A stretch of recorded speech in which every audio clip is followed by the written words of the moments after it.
భద్రాద్రి కొత్తగూడెం జిల్లా అశ్వాపేట మండలం పెద్దవాగు ప్రాజెక్టు ప్రాంతంలో ఉన్నాము.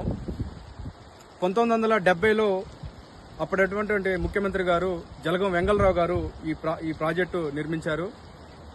ఓన్లీ ఈ ప్రాజెక్టు కింద ఉన్నటువంటి అశ్వాపేట మండలంలో రైతులు, అలాగే కుక్కునూరు, వెల్లేరుపాడు రైతులందరూ కూడా ఈ ప్రాజెక్టు పరిసర ప్రాంతాల్లో వ్యవసాయం మీద ఆధారపడి వ్యవసాయం చేసుకుంటా జీవనం సాగిస్తున్నారు. కానీ ఈరోజు నిన్న పడ్డటువంటి వర్షానికి ఈ ప్రాజెక్టు కట్ట తెగిపోవడం వల్ల కొన్ని వేల ఎకరాలు ఏదైతే నీట మునిగి రైతులందరూ కూడా చాలా ఇబ్బందులు పడే పరిస్థితికి వచ్చింది.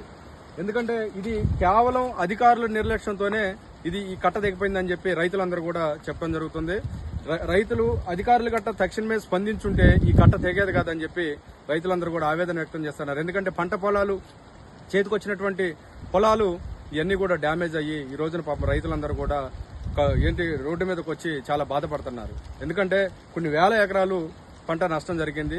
రెండు గవర్నమెంట్లు కూడా, ఎందుకంటే ఈ కింద ఉన్నటువంటి ప్రాంతాలు కుక్కునూరు, వెల్లేరుపాడు మండలాలు అది ఆంధ్రాలో ఉండే కాబట్టి అటు ఆంధ్ర గవర్నమెంట్ కానీ ఇటు తెలంగాణ గవర్నమెంట్ కానీ నష్టపోయిన రైతులకి నష్టపరిహారం ఇచ్చి వారికి ఈ ప్రాజెక్టు తక్షణమే మరమ్మతులు చేసి ఈ ప్రాజెక్టుని తక్షణమే నిర్మిస్తే రైతులందరూ కూడా వారికి జీవనాధారం కల్పించినట్లుంటది. ఎందుకంటే గవర్నమెంట్ తక్షణమే స్పందించాలి. గిరిజన రైతులు పాపం వీళ్ళందరూ కూడా ఓన్లీ వ్యవసాయం మీదే ఆధారపడి బతికేటువంటి రైతులు ఈ గిరిజన రైతులు. అందుకనే గవర్నమెంట్ కూడా తక్షణమే స్పందించాలని చెప్పి రైతులు ఇక్కడ ఉన్నటువంటి